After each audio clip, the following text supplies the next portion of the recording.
He was a part of the greatest generation.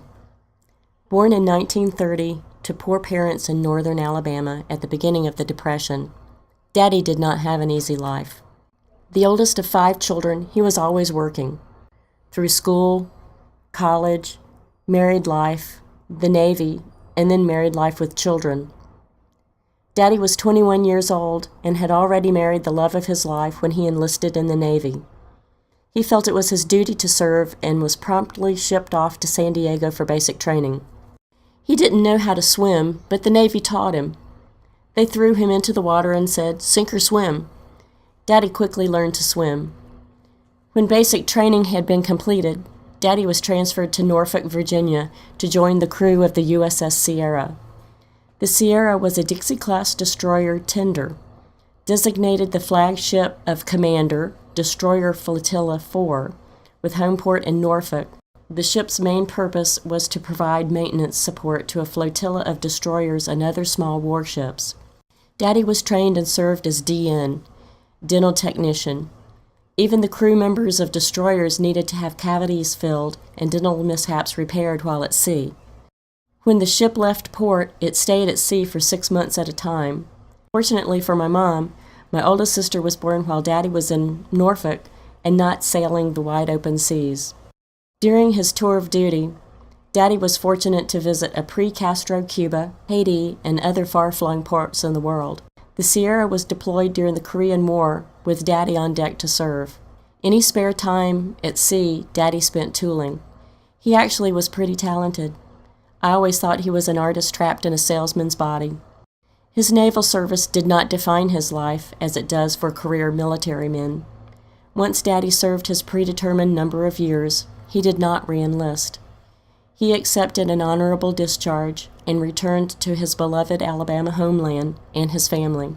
The Navy, the Sierra, and Korea were not topics that Daddy readily discussed.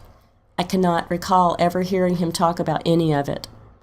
I'm also sad to say I did not ask any questions about his time in the Navy, and for that I'll be forever sad. At Thanksgiving last year, Mama and Daddy went to visit Georgia National Cemetery, a new military property near their home outside of Atlanta. Once Daddy saw it, he decided he would be buried there. Mama too. Georgia National Cemetery is a beautiful, sprawling property of 775 acres in the Blue Ridge Mountains of North Georgia. It overlooks Lake Allatoona and the valley below.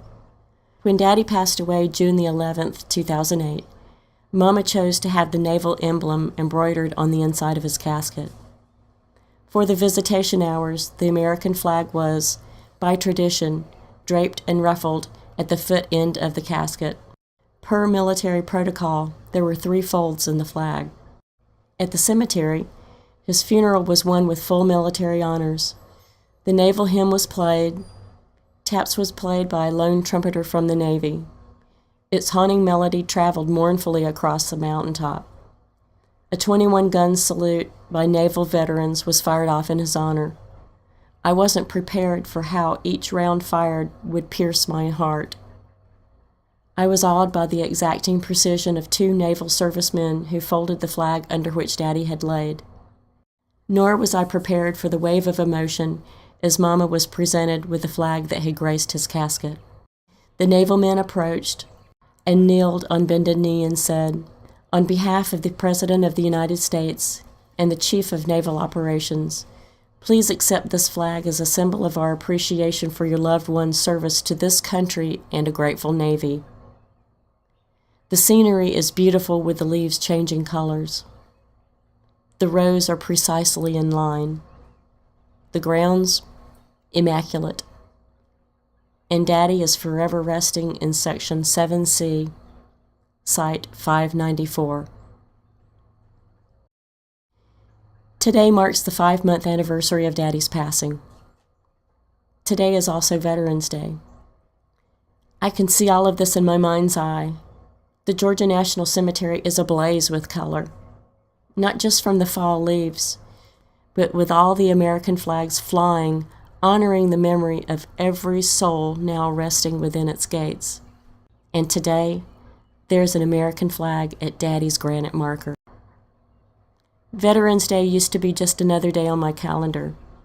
From now on, it's one more opportunity to remember and celebrate Daddy's life.